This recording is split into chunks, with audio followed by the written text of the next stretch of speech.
kita bisa insyaallah bisa membuka kita setiap Jumat pertama dan ketiga. Ustaz Abdullah Sekolah dan Ma'alim Siyata. Pada Jumat pertama dan ketiga bahasa kita dari kitab Sahih Muslim.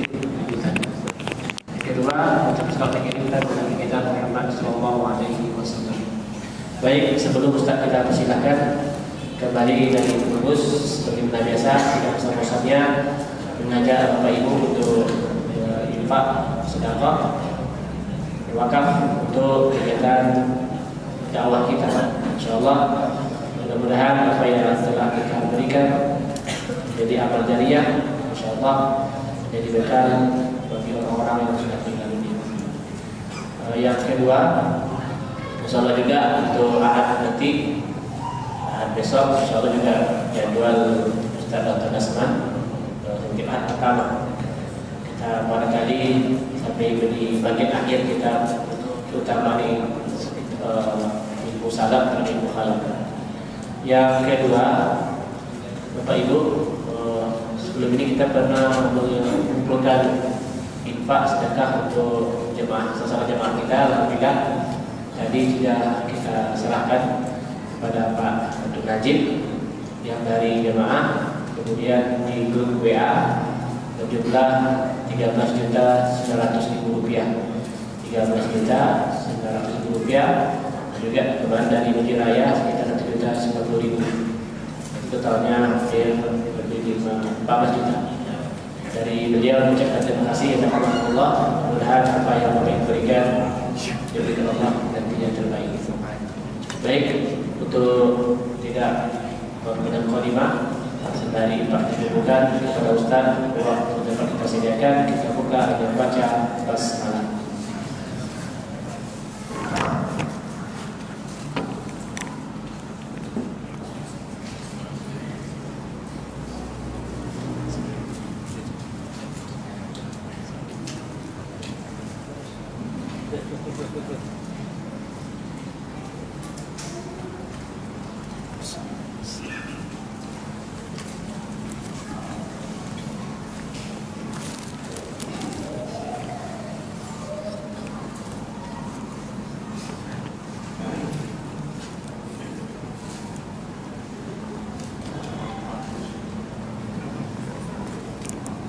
Bisa tinggal.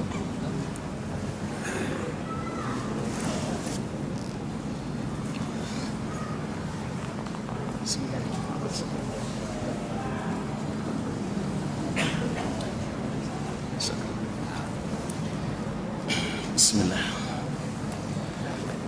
Assalamualaikum warahmatullahi wabarakatuh. Alhamdulillah. Nahmaduhu wa nasta'inuhu wa nastahdihi wa nastaghfiruhu wa natubu ilayh wa na'udzu billah min shururi anfusina wa sayyiati a'malina man yahdihillahu fala mudilla lahu wa man yudlil fala hadiya lahu. أشهد أن لا إله إلا الله وحده لا شريك له وأشهد أن محمدا عبده ورسوله لا نبي بعده. يا أيها الذين آمنوا اتقوا الله حق تقاته ولا تموتن إلا وأنتم مسلمون. يا أيها الناس اتقوا ربكم الذي خلقكم من نفس واحدة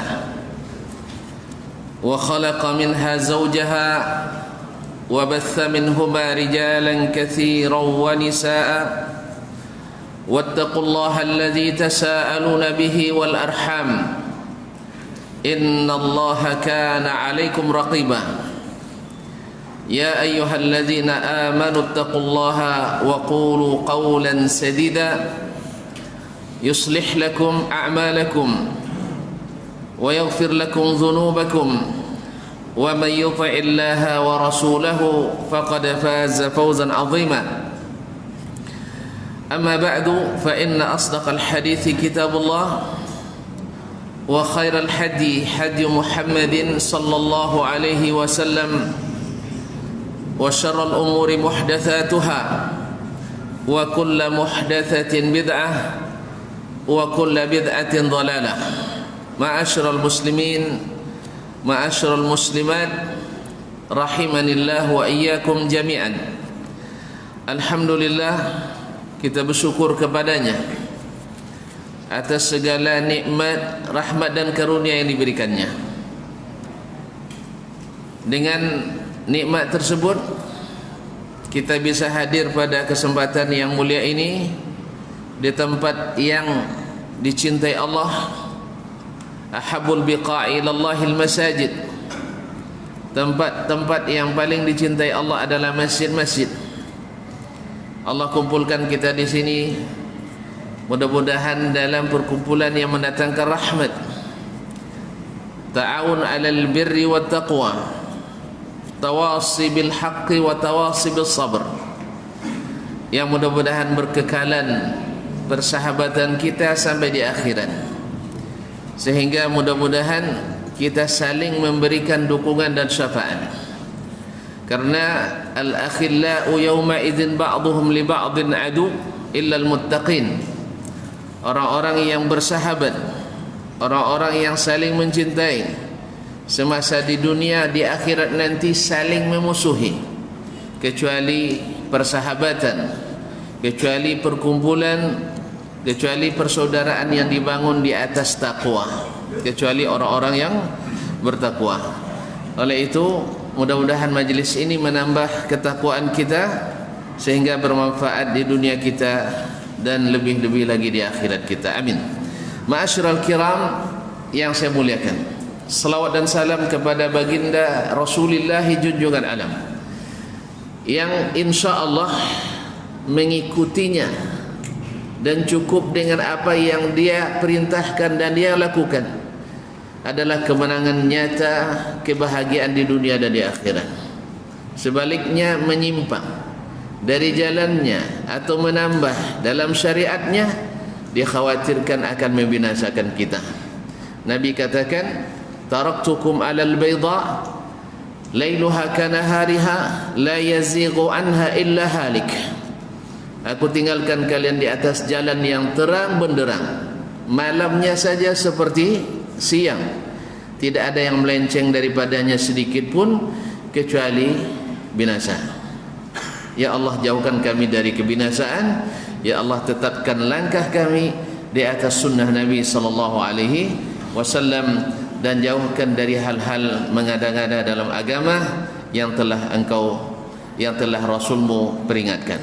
Ma'asyiral muslimin yang dirahmati Allah, untuk itulah kita datang pada kesempatan ini menambah sedikit demi sedikit ilmu kita tentang sunnah Nabi, atau mengulang-ulang kaji bagi yang sudah mengetahui, karena pasal jalan karena dilalui, lancar kaji karena diulang-ulangi.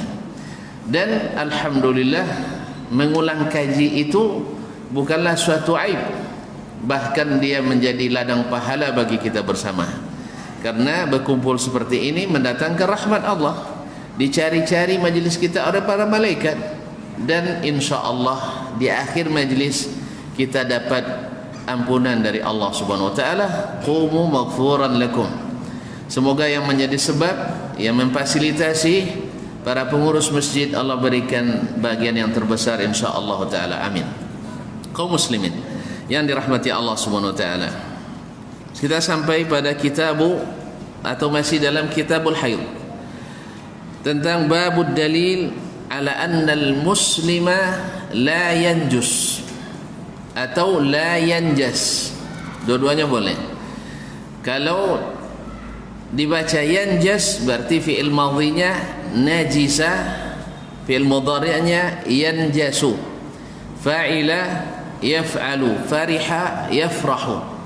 Ini wazan muttarid, yaitu bila ain fi'ilnya thulathi di waktu madhinya kasrah, maka fi'il mudhari'nya fathah, fa'ila yaf'alu.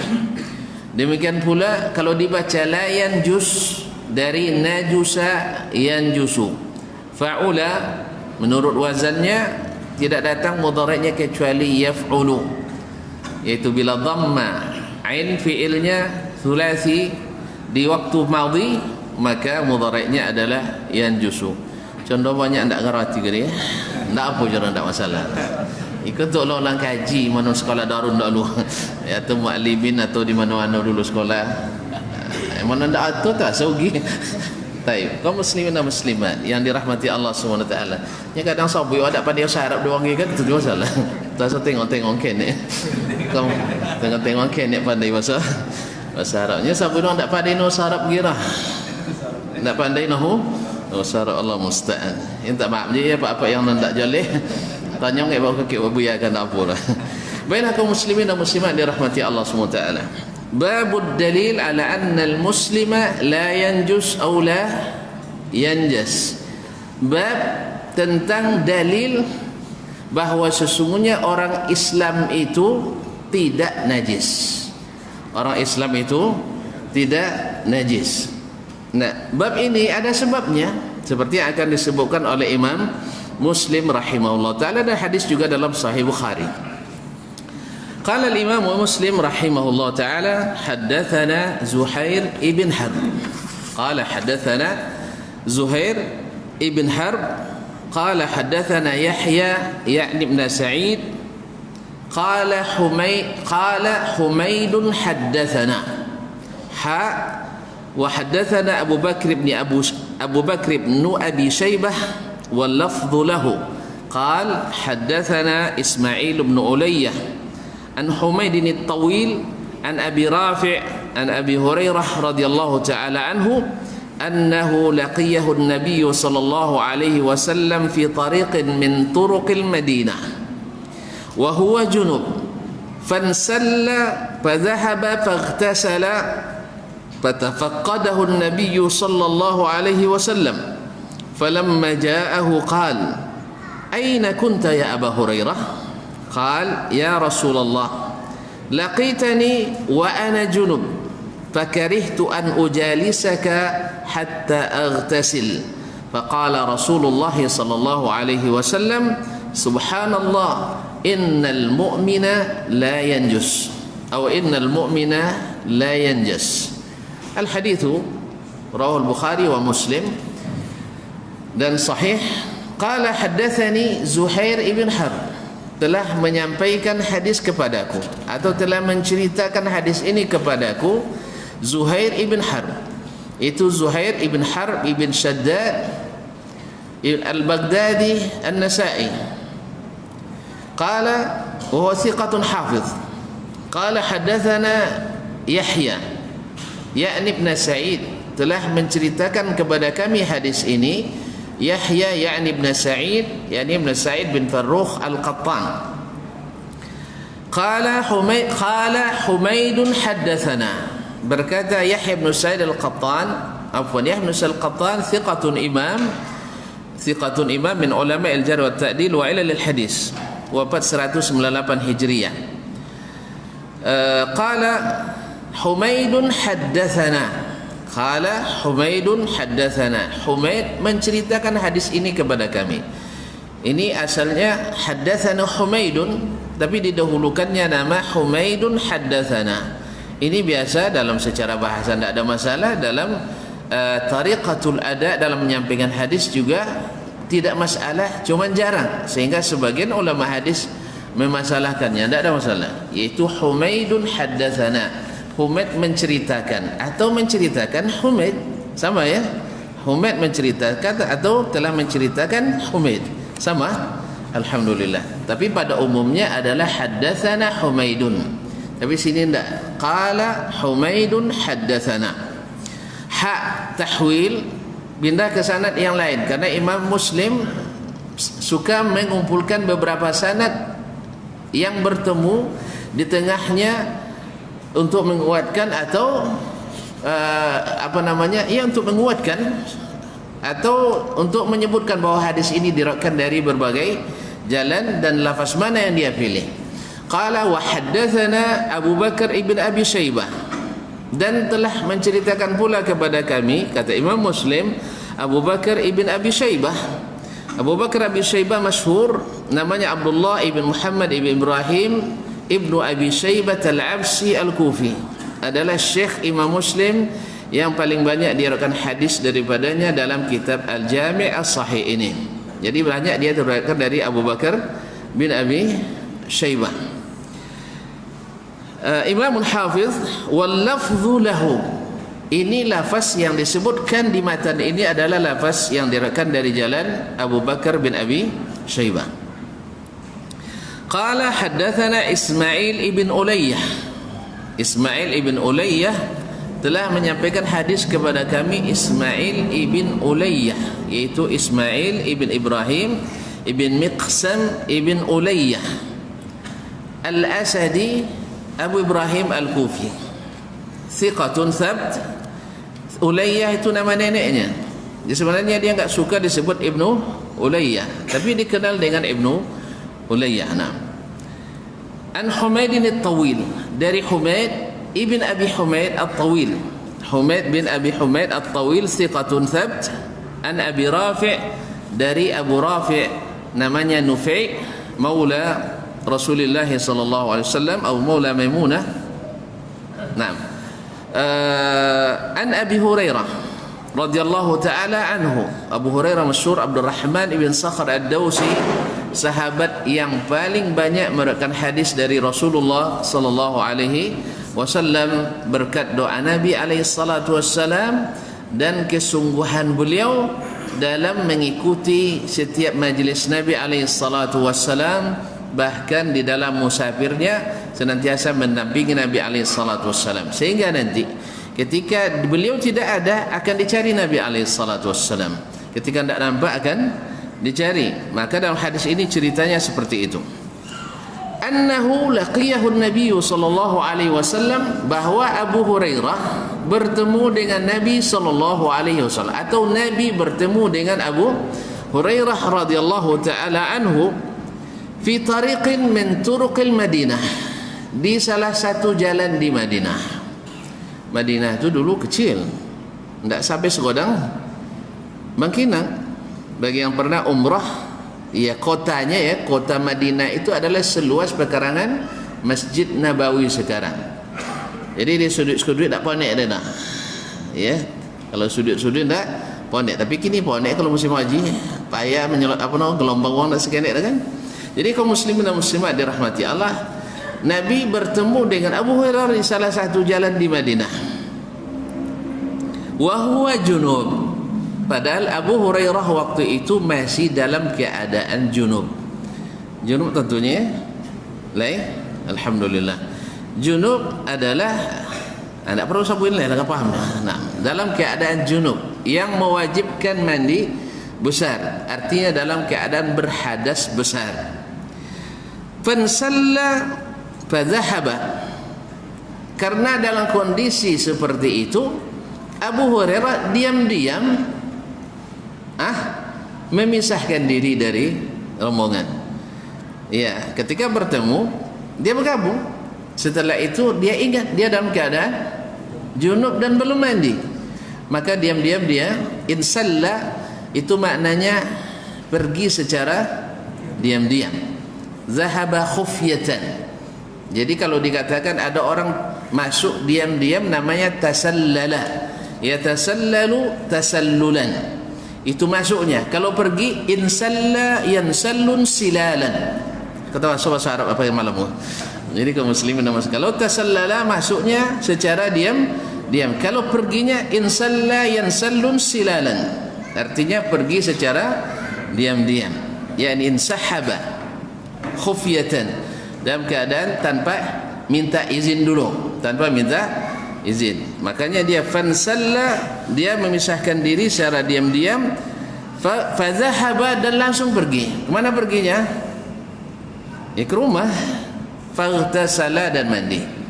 Faghtasala dan mandi. Fatafaqadahu an-nabiy sallallahu alaihi wasallam. Ketika Nabi sampai, dia cari Abu Hurairah, tidak nampak, maka dicarinya. Falamma ja'ahu Dan tatkala Abu Hurairah datang bergabung dengan rombongan Nabi sallallahu alaihi wasallam, qala aina kunta ya Abu Hurairah, di mana engkau wahai Abu Hurairah? Qala ya Rasulullah, dia berkata wahai Rasulullah, laqitani wa ana junub, ketika engkau bertemu denganku tadi aku masih dalam keadaan junub, berhadas besar. Fakarihtu an ujalisak, maka saya tak suka atau merasa segan duduk bersamamu dalam keadaan berhadas besar. Kenapa? Ya karena penghormatan ke Nabi alaihissalatu wassalam. Nah, dan juga nanti jangan-jangan di dalam majlis itu turun ayat dan dibacakan kepada sahabat. Orang junub tidak boleh, orang junub tidak boleh baca Quran, tidak boleh baca Quran. Bahkan sebagian ulama seperti diriwayatkan dari Abdurrahman ibn Mahdi, gurunya Imam Asy-Syafi'i, kemudian dari Imam Malik rahimahullah, mereka tidak mau menyampaikan hadis kecuali dalam keadaan berwudu. Kalau Imam Malik kalau datang majlis imla'ul hadis, beliau ganti pakaian yang terbagus, kemudian berwudu, bersuci, lalu duduk dengan sempurna, baru mau menyampaikan hadis Nabi alaihissalatu wassalam. Ini bukan karena wajib, tidak, tetapi penghormatan dan ta'zim kepada hadis Nabi sallallahu alaihi wasallam, karena mereka tahu bahwa hadis Nabi itu wahyu dari Allah Subhanahu wa taala. Wahyu, karena wahyu itu terbagi dua. Ada Al-Quran disebut dengan wahyu matlu, wahyu yang ditilawahkan, dan ada sunnah atau hadis yang disebut dengan wahyu ghairu matlu, wahyu yang tidak ditilawahkan. Qala fakarihtu an ujalisak, maka saya tidak ingin atau tidak suka duduk di majlismu dalam keadaan berhadas besar. Hatta aghtasil, oleh sebab itu saya pergi sampai saya mandi dulu. Faqala Rasulullah sallallahu alaihi wasallam, lalu Rasulullah SAW dengan heran mengatakan, subhanallah, maha suci Allah, innal mu'mina la yanjus, sesungguhnya orang beriman itu tidak najis. Ma'asyiral kiram, ma'asyiral muslimin wal muslimat yang dirahmati Allah SWT. Di sini Nabi alaihissalatu wassalam disebutkan dalam hadis bertemu dengan Abu Hurairah di salah satu jalan. Nah, dan Nabi alaihissalatu wassalam bersama beberapa orang sahabat waktu itu. Dan ketika Abu Hurairah bertemu, Abu Hurairah merasa segan datang atau bersama Nabi sallallahu alaihi wasallam, sehingga beliau menarik diri, karena dalam keyakinannya atau dalam keyakinan Abu Hurairah radhiyallahu taala kurang bagus duduk bersama Nabi sallallahu alaihi wasallam dalam keadaan tidak suci. Dan keadaan tidak suci ini dasarnya kesempurnaan adabnya sahabat kepada Rasulullah sallallahu alaihi wasallam, sehingga sebagian ulama mengatakan adalah di antara adabnya tulabul ilmi, di antara adabnya tulabul ilmi bersama alim ulama adalah dalam keadaan sesempurna mungkin. Dia datang dalam keadaan sudah bersih dan mandi, yang sampai nutup hidung lo Ustaz deh. Nah, misalnya kan, dalam keadaan pakaian yang sebaiknya rapi, kemudian duduk dalam keadaan yang sopan, ya tentu sesuai dengan etika dan estetika yang baik. Yaitu ya kadang-kadang memang masalah adab dan sopan ini, cara duduk kadang-kadang sebagian bagi mereka sudah bagus kan, ya kalau sebagian tidak bagus, ya, jadi perlu juga diperhatikan keadaan di mana kita duduk. Atau ketika bertemu dengan syekh misalnya, kalau orang-orang Arab bertemu dengan syekh, dia pegang kepalanya dengan dua tangan lalu dicium jidatnya. Kalau di Indonesia jangan coba-coba pegang kepala syekh. Kono skor sekolah tidak bisa, kono skor kita. Nah, terpaksa membuaya jamak membana balik. Apa dia itu pegang polondenya. Jadi tidak boleh pegang kepala, bagi kita pantangan. Jangankan orang berilmu, Orang-orang yang ini, orang-orang yang dihormati, orang biasa saja tidak boleh pegang tangannya. Mungkin pernah saya ceritakan ke tuan-tuan dan perempuan di sini, ada saudara kita orang Madura, jadi sopir salah seorang syekh di Arab Saudi. Syekhnya menurut dia sendiri baik orangnya, dan orang sopir ini juga baik sekali orangnya sama syekh. Ya karena baik, majikan baik tentu pekerja lebih baik. Makanya mereka sebenarnya baik-baik aja. Cuman satu yang jadi catatan, setiap diminta sesuatu untuk mengerjakan sesuatu selalu begini dia. Artinya nampak keadaan tidak senangnya. Saya heran kenapa ini orang. Lalu yang kawan ini yang tempat bertanya menjelaskan, Syekh ketika nyuruhnya gimana? Ya saya berapa pegang kepalanya, tolong ya. Dikusuk kepalanya, rupanya pantang dipegang. Mungkin ini. Oh gitu rahasia Syekh. Orang Indonesia itu pantang dipegang kepalanya.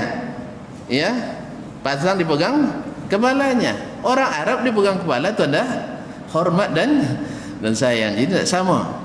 Sama kalau orang Arab jangan cuba-cuba pegang kepala pemengga, kono sikun wah. Tidak boleh. Jadi kalau kita pegang pemengga, kenapa orang? Biasanya kan. Tapi kalau orang sana tidak, itu pantangan. Jadi ada seperti ini mungkin yang sifatnya tidak berdasar-dasar, tapi adalah al-urf. Makanya ada istilah al-urf itu muhakkam atau al-adatu muhakkamah, selama tidak bertentangan dengan syariat. Kan tidak ada larangan memegang kepala ayah, tidak ada. Dalam Al-Quran hadis tidak ada kan. Cuma kayak awak je dia mau cuba pegang pola ayah, mak sajak tinggi kalau pegang pola dia tidak bisa. Kalau di sana tidak. Kalau orang menghormati ayahnya, dia pegang kepala ayahnya lalu dicium di ubun-ubun ayahnya, itu namanya hormat sehormat-hormatnya. Atau dicium di jidatnya atau di hidungnya, dicium oleh anaknya. Itu cara menghormati orang tua di sana. Baiklah kaum muslimin. Nah, Abu Hurairah radhiyallahu taala menganggap kurang pas dan kurang adab kalau dalam keadaan tidak suci. Akhirnya dia memisahkan diri secara diam-diam dan lalu dicari oleh Nabi sallallahu alaihi wasallam. Karena Abu Hurairah yang adalah seorang anggota majlis Nabi yang senantiasa aktif. Jadi orang aktif kalau tidak nampak pasti kelihatan, tahu langsung. Orang-orang yang aktif itu kelihatan kalau tidak hadir. Makanya kalau tidak ada beda Ustaz Jen aktif bodoh. Nah, bagus ya aktif. Sehingga ketika tidak nampak ditanyakan, di mana si fulan? Kalau dalam keadaan susah mungkin didoakan diberikan kemudahan, atau dalam keadaan sakit mungkin didoakan supaya diberikan kesembuhan dan sebagainya. Kaum muslimin dan muslimat dirahmati Allah. Lalu dicari oleh Nabi sallallahu alaihi wasallam. Nah, ketika dia datang, karena dia perginya diam-diam tadi, tidak ada yang tahu. Tadi ada sama kita tapi tiba-tiba menghilang. Ya awalnya jalan bersampingan, sudah itu mundur ke belakang, tiba-tiba menghilang.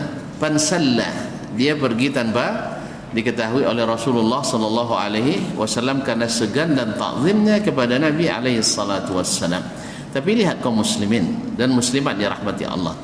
Ya, ini juga pelajaran berharga bagi kita bahwa sahabat mentakzim Nabi itu lebih dari kita. Cuman mereka tidak mengkultuskan Nabi sallallahu alaihi wasallam. Lihat, setelah Nabi wafat tidak ada mereka yang ngalap berkah ke kuburan Nabi sallallahu alaihi wasallam. Tidak ada mereka yang bertawassul minta doa melalui Nabi sallallahu alaihi wasallam di dalam doa mereka. Nah, oleh sebab itu kaum muslimin dan muslimat, antara ta'zim dengan taqdis adalah dua kutub yang berlawanan. Ta'zim disyariatkan, taqdis dilarang. Tahu beda taqdis? Anda biasa dia mengkultuskan. Mengkultuskan tak boleh. Menta'zim wajib.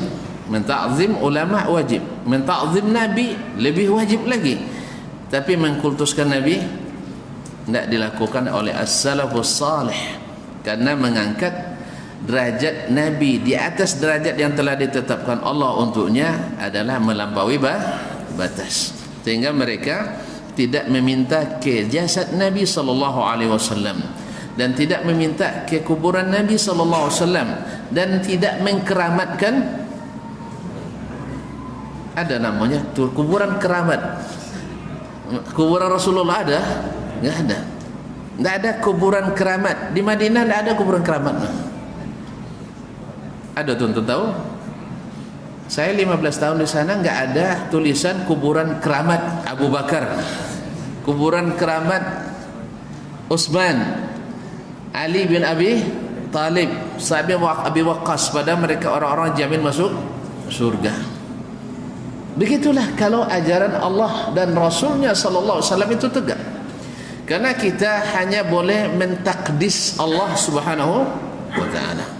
Artinya kita hanya boleh meminta hanya kepada Allah Subhanahu wa taala. Sedangkan Nabi alaihi salatu wassalam dengan derajat yang sangat tinggi di atas seluruh hamba Allah, tapi tidak keluar dari hamba Allah Subhanahu wa taala. Ini yang harus kita pegang teguh-teguh supaya kita tidak runtuh. Ini yang harus kita pegang erat-erat supaya kita tidak menyimpang dari jalan yang benar. Allahumma musta'an. Kaum muslimin dan muslimat dirahmati Allah.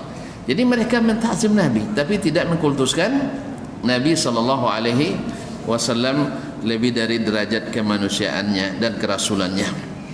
Qala ya Rasulullah. Lalu dia berikan alasan, Rasulullah laqitani wa ana junub. Saya dalam keadaan junub. Taib. Kemudian Nabi sallallahu alaihi wasallam, karihtu an ujalisaka hatta aghtasil. Saya merasa tidak senang atau semasa segan duduk bersamamu atau di majlismu dalam keadaan junub.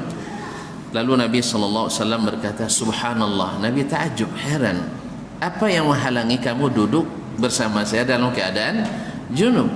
Kenapa? Innal mu'mina la yanjus. Nabi sallallahu alaihi wasallam katakan orang beriman itu tidak najis. Tidak najis. Nah, perkataan Nabi innal mu'mina la yanjus, orang beriman itu tidak najis, kaum muslimin menjadi kaedah besar yang daripadanya diambil istinbat hukum-hukum syar'i, bahwasanya orang beriman itu tidak najis. Artinya badannya, keringatnya, bahkan ludahnya. Apa buktinya? Hadis ini, innal mu'mina la yanjus. Lalu kenapa larang untuk duduk di masjid? Ini hadas. Artinya tidak ada cerita bila ada orang Islam masuk ke rumah kita lalu berkeringat langsung di bawah Baiklin semprot. Ya, kecuali disinfektan itu lain lagi, ini urusan lain. Ini corona ini bikin bid'ah banyak negara kita. Allah musta'an. Kaum muslimin dan muslimat dirahmati Allah, orang mukmin itu tidak najis. Atau misalnya anak kecil yang berkeringatan lalu dia naik ke atas kita,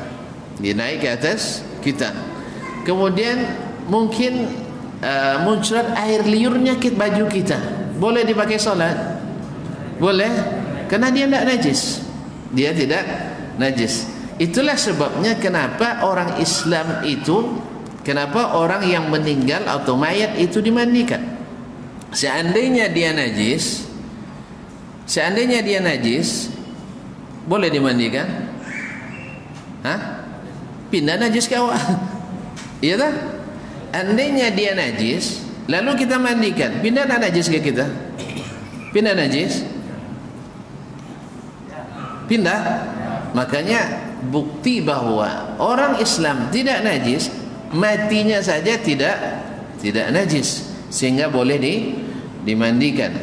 Kalau seandainya dia najis, tidak boleh dimandikan. Oleh sebab itu kaum muslimin dan muslimat, orang yang telah memandikan orang yang meninggal, selama tidak ada najis menempel, karena ada dari yang keluar, ada sebagian najis, yaitu yang keluar dari salah satu dua jalan. Kemudian di sini ulama juga mengatakan sampai anak bayi yang dilahirkan atau digugurkan oleh ibunya itu juga tidak tidak najis, sekalipun masih ada lengket padanya cairan-cairan yang ada pada jalan keluarnya. Di sini ada khilaf di antara ulama, apakah kelembaban yang ada pada faraj wanita itu najis atau tidak. Dalam mazhab Syafi'i dua pendapat. Ada yang mengatakan najis, ada yang mengatakan tidak najis. Ini bukan mazi, bukan mani. Ini di luar permasalahan itu, yaitu lembab yang ada pada faraj seorang wanita, najis atau tidak. Tapi kalau mazi semua mengatakan najis. Mani khilaf, yang sahih tidak najis. Wadi najis. Air kencing khilaf juga, tidak ada khilafnya. Jadi kaum muslimin, ini di luar yang masalah-masalah yang sudah disebutkan. Itu ada apa istilahnya, lembab ya, itu basah yang bukan dari zatnya najis atau tidak. Was sahih wallahu a'lam, seperti kata Imam An-Nawawi, adalah tidak najis. Yang salah adalah tidak najis. Karena kalau kita katakan nanti semuanya tidak najis seperti mazi, maka akan lahir dari sini hukum tentang oral seks.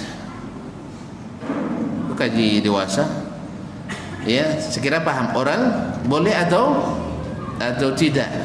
Sahih tidak boleh, karena di saat seorang laki-laki atau perempuan terangsang akan keluar muqaddimahnya, yaitu mazi, dan mazi sepakat itu najis, dan najis tidak boleh dimasukkan ke dalam muncung mulut, tidak boleh masuk ke dalam mulut kita.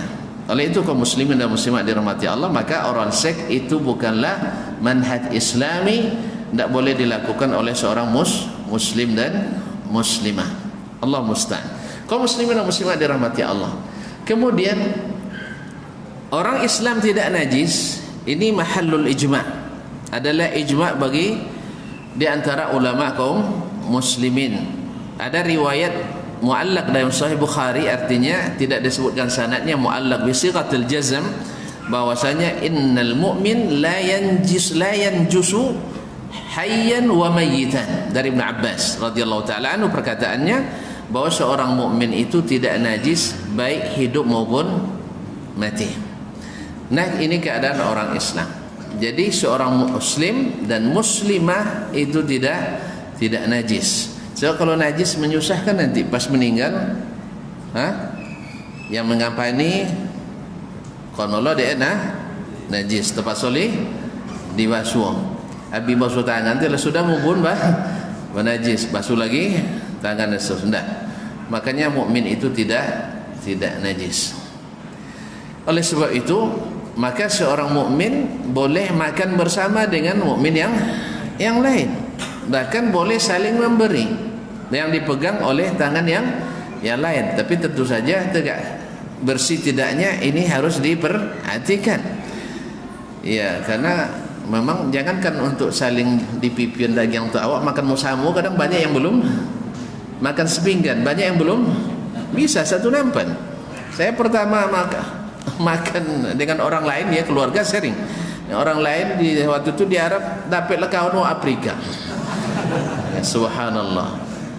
Awak basuh tangan kan makan basuh tangan basabun kan, inyon do basuh tangan. Betul ni kat baju.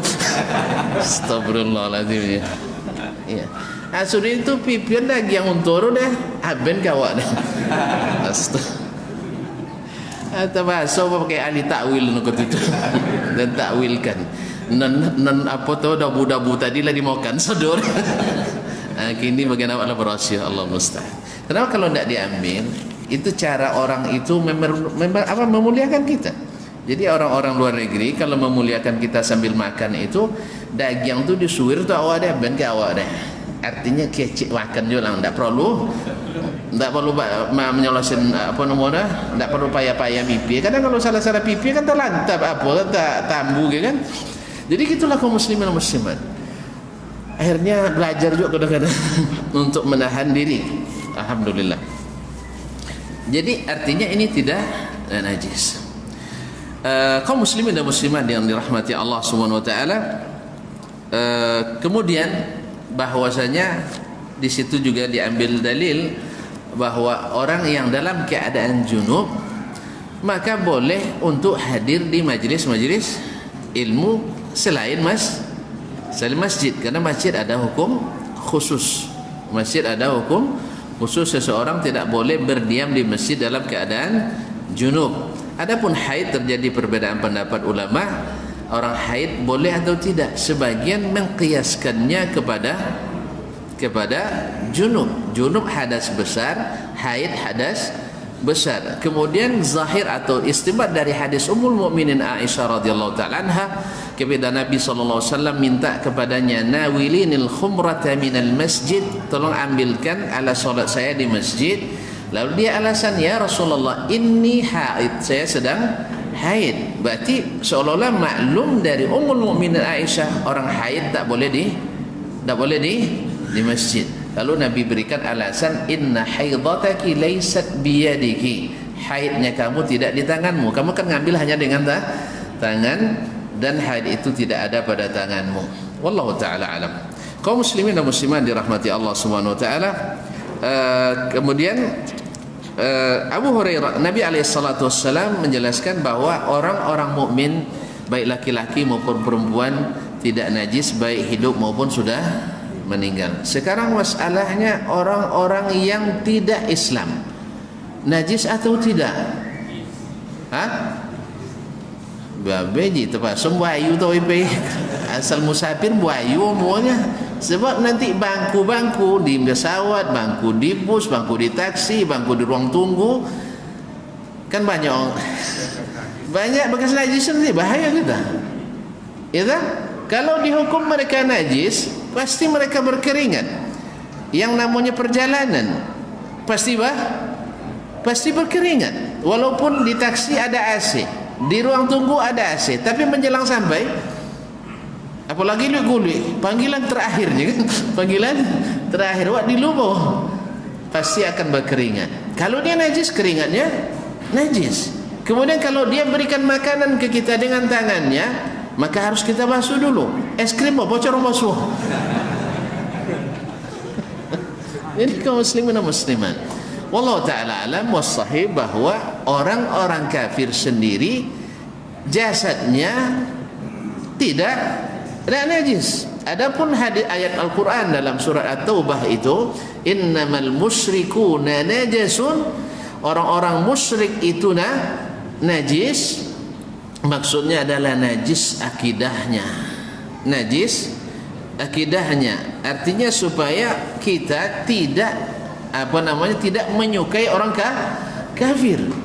Ya, tidak menyukai orang kafir, karena tidak mungkin orang beriman menyukai.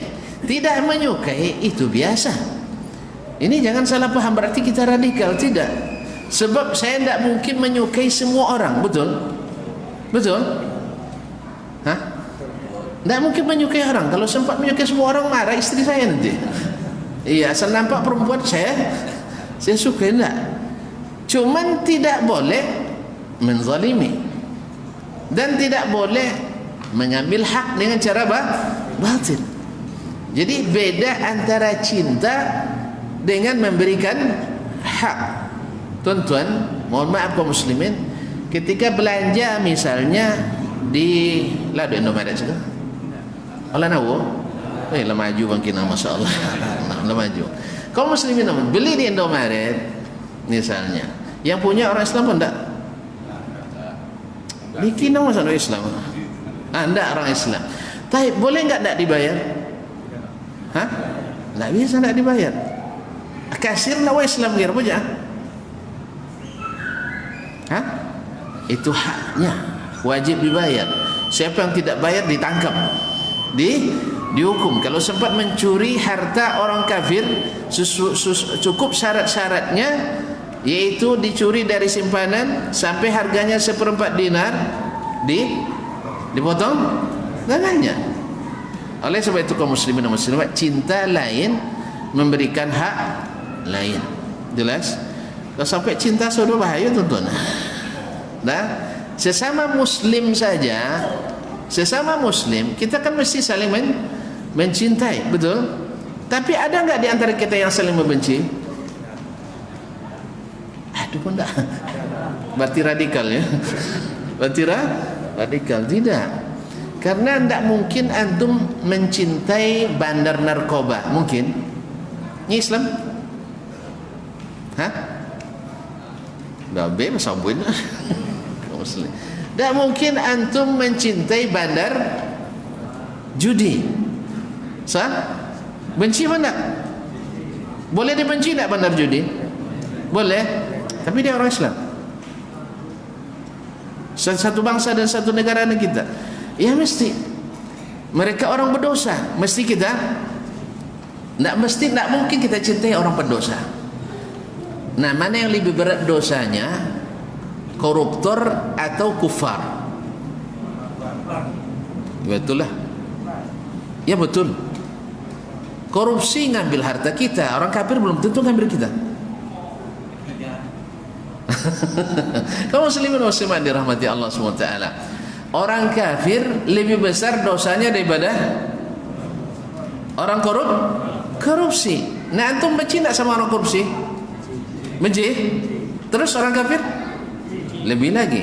Cuman boleh tak antum membunuh orang korupsi? Boleh? Boleh tak? Ya tak boleh. Tak boleh kita yang bunuhnya. Itu harus pihak yang berwenang dan berwajib. Tak boleh, bukan hak kita. Jelas? Demikian juga orang kafir tak boleh kita bunuh. Aniaya tak boleh. Curi barang juga tak boleh. Kalau mereka tetangga kita, wajib kita hormati sebagai tetangga. Kalau ada makanan beli lebih atau makanan kita beli, boleh tak beri sama orang kafir? Bukan boleh lagi, dianjurkan.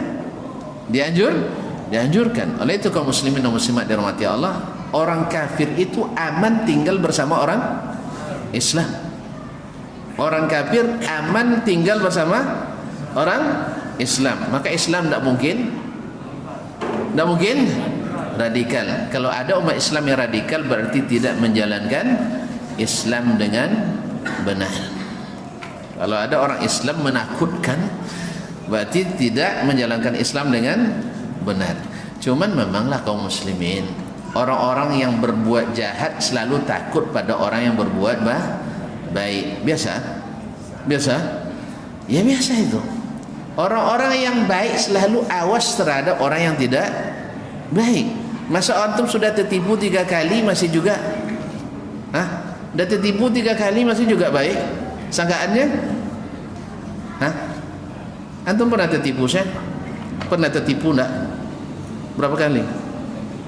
Tak hitung ya. Masih percaya juga tak sama penipunya? Taklah. Demikian juga kita, orang-orang kafir tak mungkin kita percaya dalam agama kita. Tak mungkin kita percaya dalam agama kita. Jelas?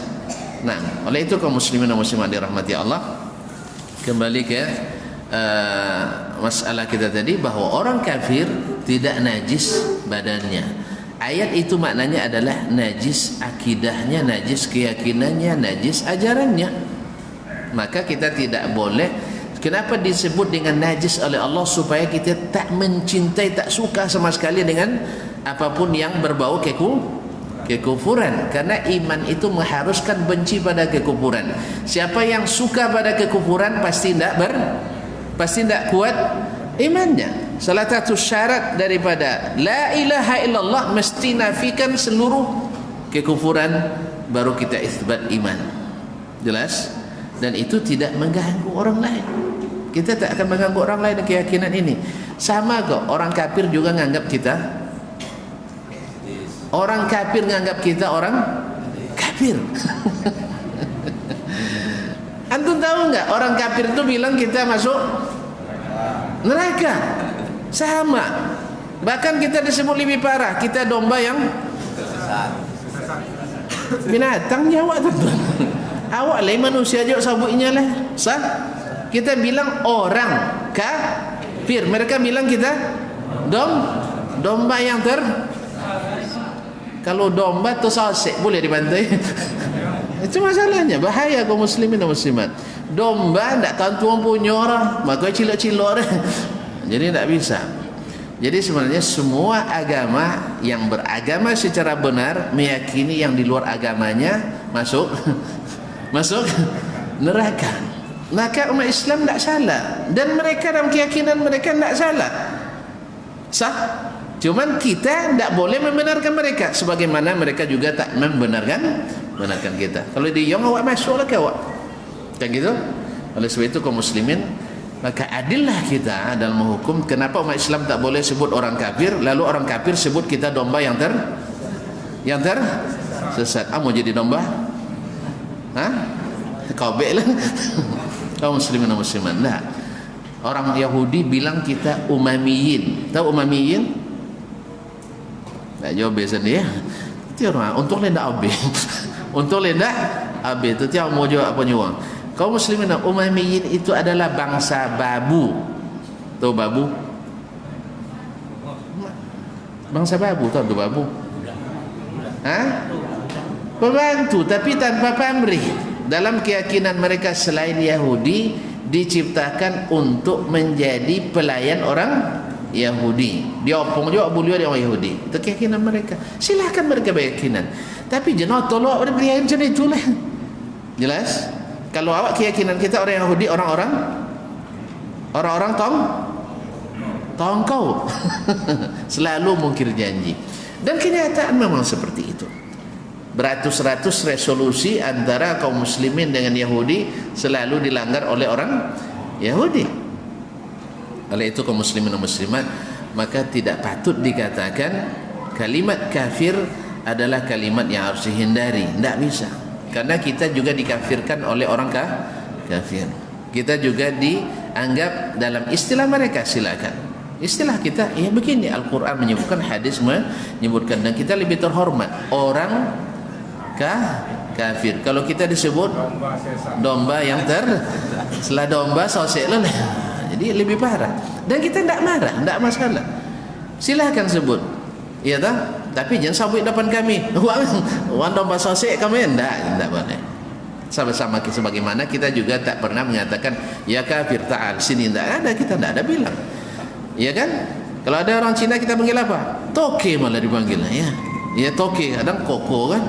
Koko abang, ya. Sah? Kenapa orang Inggris panggil Mister malah? Tiba awak yong ni. Lama apa yong ke awak? Tiba orang barat sebut Mister dah, tuan. Ke awak tiba ke awak. Napi jangan dah. Jadi kaum muslimin dan muslimat dirahmati Allah, kita menyebut mereka lebih terhormat daripada mereka menyebut kita. Maka harusnya jangan kita yang diperbaiki sebutannya, tapi juga atau mereka yang harus diperbaiki sebenarnya. Oleh sebab itu kaum muslimin dan muslimat, alhamdulillah Islam adalah damai dan aman. Sekali lagi, makanya orang kafir tidak najis badannya. Artinya boleh makan bersama mereka. Boleh makan sama orang kafir? Boleh? Taklah boleh? Boleh apa tak? Boleh makanan orang kafir boleh kita makan? Yang halal boleh, kan yang haram kan tak banyak lah.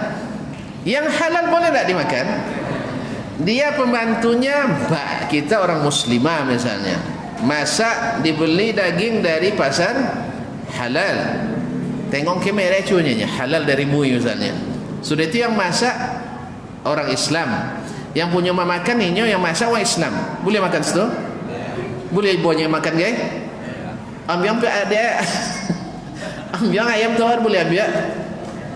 Boleh? Alhamdulillah, kecuali sudah menyuakan dia tadi itu tak boleh, bercampur tak boleh. Tapi selama halal boleh. Siapa yang boleh kan? Allah dan Rasulnya sallallahu alaihi wasallam.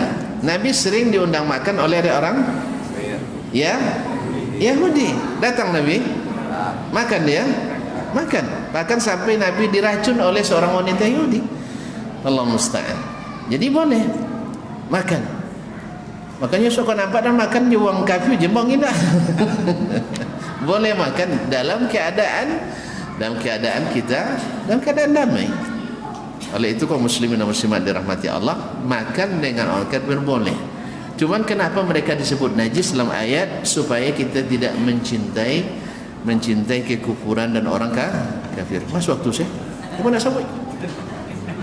Baik, muazzin punya hak. Nah, walaupun sedang cerita, kalau la azan pasti berhenti. Nah, silakan. Nah.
Ma'asyarul muslimin, ma'asyarul muslimat dirahmati Allah.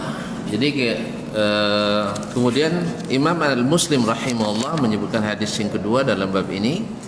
Qala wa hadatsana Abu Bakar ibn Abi Syaibah wa Abu Quraib qala hadatsana Waki' an Mis'ar an Wasil an Abi Wa'il an Huzaifah radhiyallahu ta'ala anhu anna Rasulullah sallallahu alaihi wasallam laqiyahu wa huwa junub فحاد عنه فاغتسل ثم جاء فقال كنت جنبا إن المسلم لا ينجس.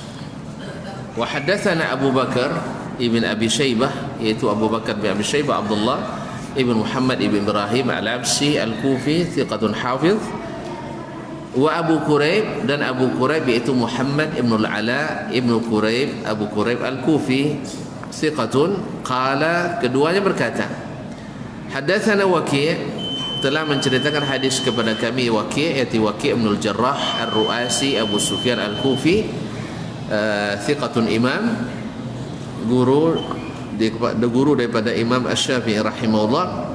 An Mis'ar, dari Mis'ar ibn Kidam, dari Mis'ar ibn Kidam Al-Kufi. An Wasil, dari Wasil yaitu Wasil ibn Hayyan Al-Ahdab Bayya Al-Kufi thiqatun.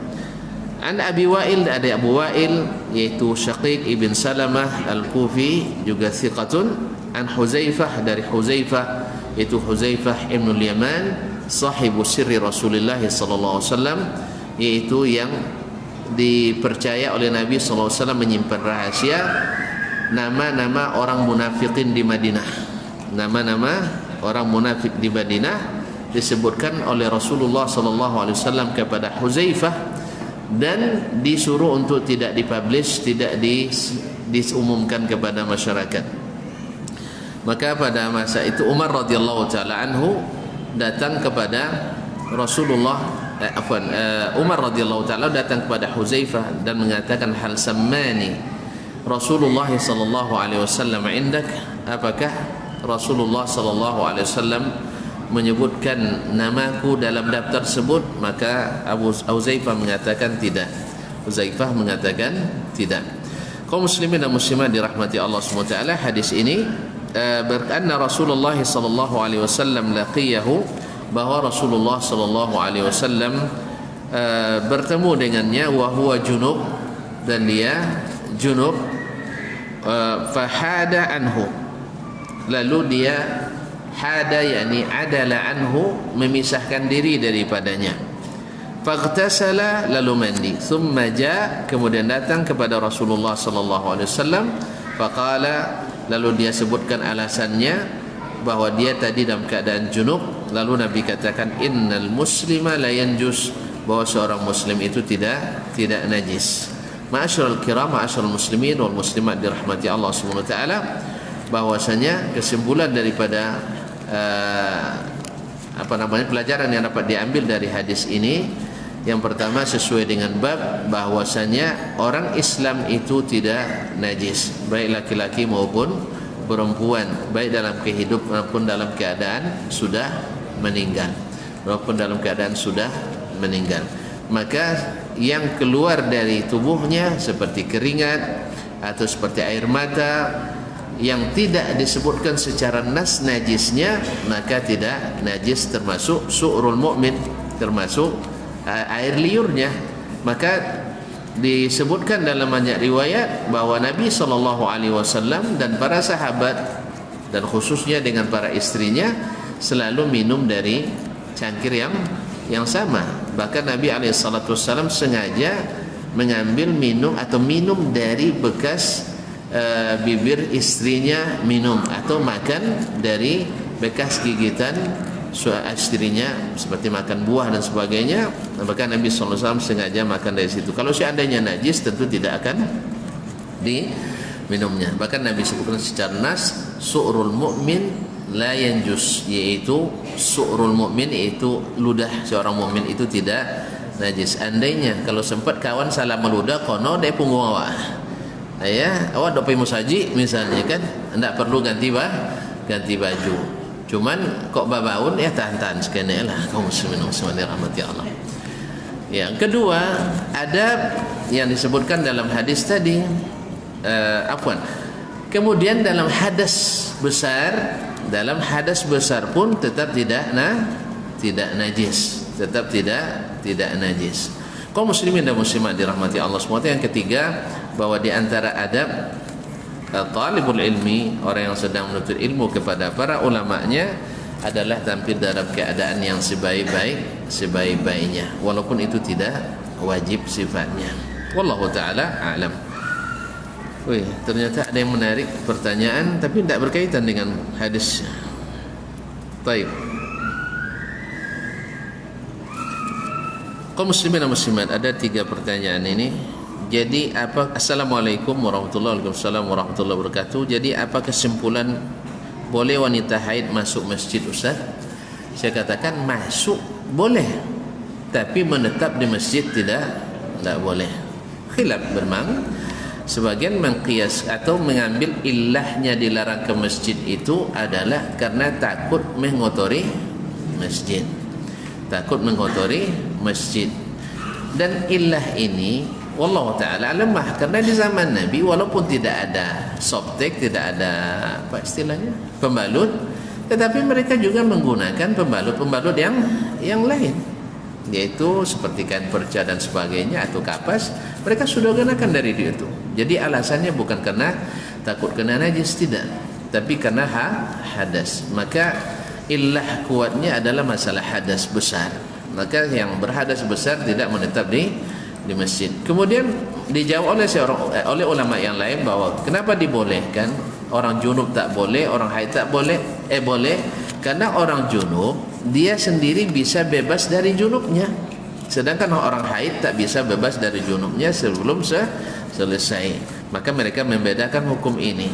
Tapi Allah Ta'ala alam, al-ahwat yang lebih hati-hati adalah tidak menetap di masjid. Kalau dengan alasan ta'lim misalnya, bisa diganti dengan duduk di luar masjid atau melalui media yang ada. Wallahu ta'ala alam.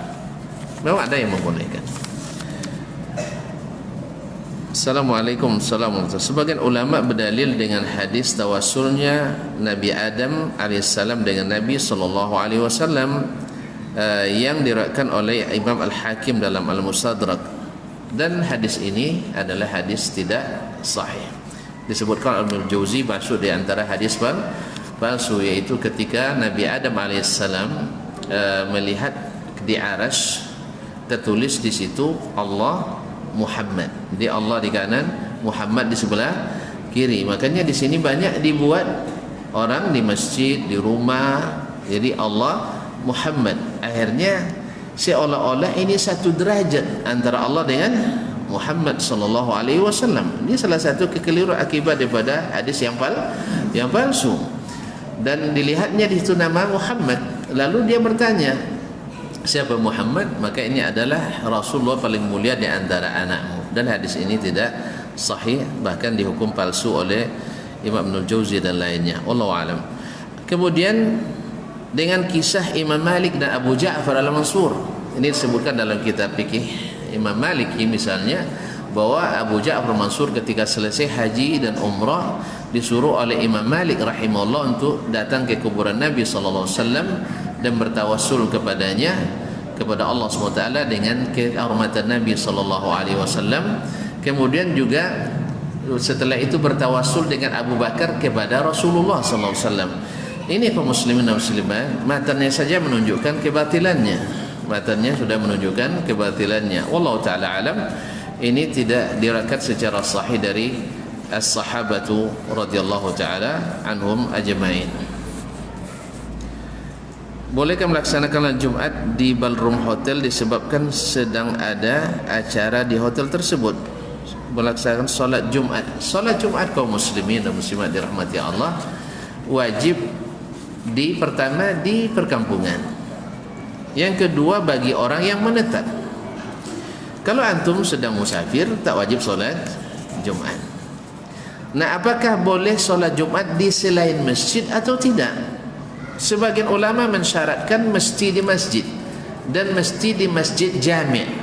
Mesti di masjid jami', karena nama saya Jumat, yaitu untuk mengumpulkan semua orang. Jadi kalau ibaratnya kita ada musalla, musalla itu masjid sebenarnya, sehingga masuk musalla juga ada tahiyatul masjid. Sebenarnya itu masjid, istilah kita musalla. Nah, masjid jami'nya itu masjid. Jadi di sebuah lingkungan kadang-kadang ada masjid satu, musalla ada 5 misalnya, ya tak? Nah, masa musalla ini sebenarnya masjid. Kenapa masjid? Karena di situ didirikan solat 5 waktu dan dikumandangkan azan. Maka ini adalah fungsinya masjid.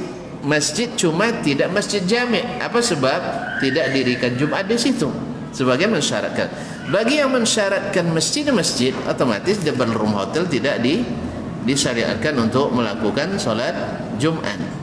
Tetapi sebagian lembaga misalnya, khususnya di kota-kota besar misalnya, mereka tidak punya masjid, tapi mereka punya aula yang ditetapkan sebagai tempat untuk solat Jumat atau solat fardu. Nah, kalau dia sudah solat fardu di situ, seluruh anggota satu gedung di situ, mereka solat di aula itu, maka dia sudah berfungsi sebagai masjid. Maka di situ mereka boleh melakukan Jumat, khususnya bagi ulama yang tidak mensyaratkan Jumat mesti berada di masjid. Karena di awal Nabi SAW dulu ketika ayat Jumat turun, Nabi SAW solat di tempat Bani Sulaim yang waktu itu belum dibangun masjidnya. Cuma Nabi hanya memberikan batas-batas sehingga menjadi cikal bakal didirikannya Masjidul Jum'ah. Masjidul Jumat di Bani Sulaim.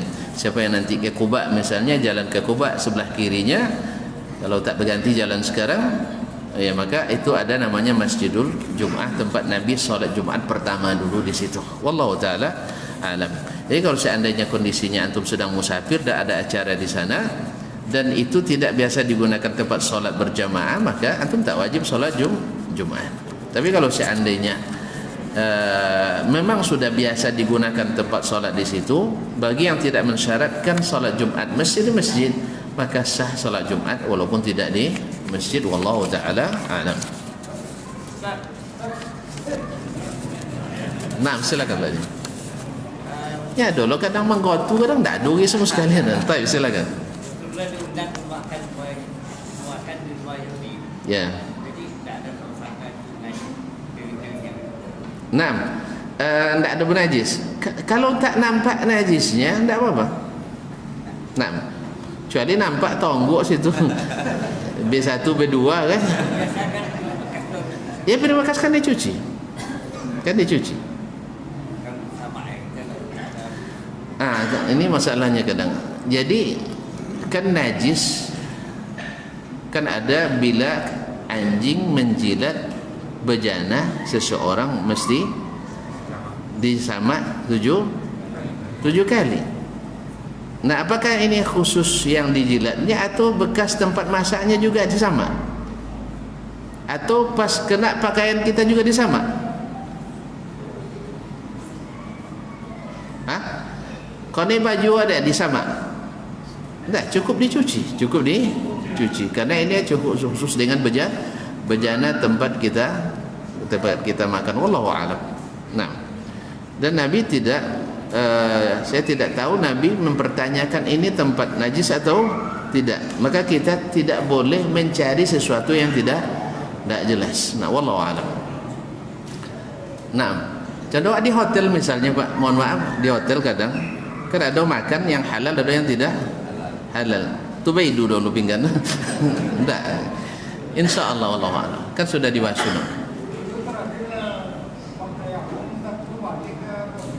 Hah? Bab tayamum. Sudah itu balik ke? Balik ke haid balik? Hah?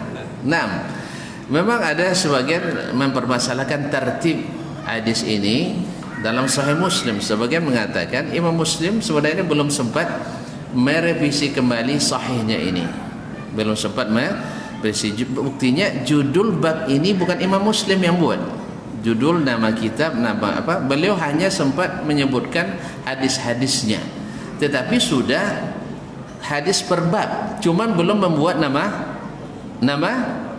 babnya, sehingga ulama menyebutkan yang membuat nama bab ini adalah Qadhi'iyat yang wafat 544 Hijriah, dan ada yang mengatakan Imam An-Nawawi rahimahullah taala ketika mensyarah Sahih Muslim.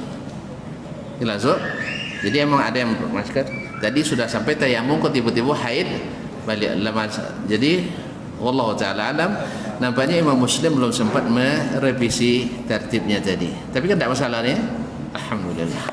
Sebab hadis-hadisnya sudah beliau susun, cuman belum membuatkan judulnya. Sama dulu Imam Al-Bukhari rahimahullah ketika sudah mengumpul dan menyaring hadis sahih itu dari 60.000 hadis sahih.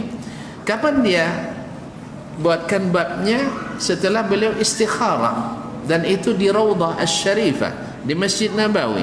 Ketika bulan terang, beliau setiap satu terjemah, setiap judul bab, beliau solat istikharah, minta petunjuk kepada Allah. Setelah beliau melakukan upaya keilmuan yang sangat teliti, lalu setelah itu untuk finalisasinya, untuk naskah akhirnya, tabiatnya beliau lakukan di Masjid Nabawi di dalam Raudhah. Yang kau ni pasal masuk kan, tak akan sampai nulis gini situ. Kalau dulu tak, ulama banyak menulis di Raudhah dulu.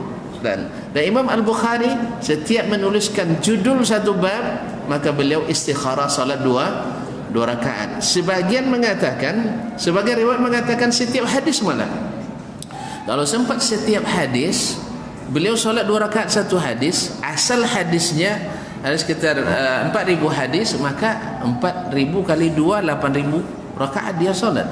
Tapi wallahu alam yang al-aqrab adalah setiap terjemah, setiap judul bab beliau istikharah kepada Allah Subhanahu wa taala dan baru beliau tuliskan, dan di situ lahirnya naskah mughayyadhah yang direvisi. Itulah sebabnya dari sisi ini Imam Al-Bukhari kelihatan fikihnya dalam terjemahnya. Kalau Imam Muslim dari tertib hadisnya, lengkap sanadnya, lengkap lafaznya, Imam Muslim kelebihannya di sini. Wallahu taala alam. Masya-Allah Ustaz, atuklah tinggi kaji tu ya, masya-Allah. Jazakallah khair. Baik, kita tutup sampai di sini. Ternyata jam itu akur enggak? Hah? Indah. Jadi jam salah enggak ada? Hah? Rusak jo. Jadi awak kecen pagi jahil. Rupanya sudah malam ya. Astagfirullahaladzim. Mohon maaf ya. Mohon maaf Jun. Hah? Iya, mohon maaf. Tadi saya melihat jam itu masih lama nih. Masih? Ya kita berhenti biasa jam 8 kan? Sekarang masih setengah 8. Kita sambung lagi. Baik, kita tutup sampai di sini. Subhanakallah bihamdik, asyhadu an la ilaha illa anta astaghfiruka wa atubu ilaik. Wassalamualaikum warahmatullahi wabarakatuh.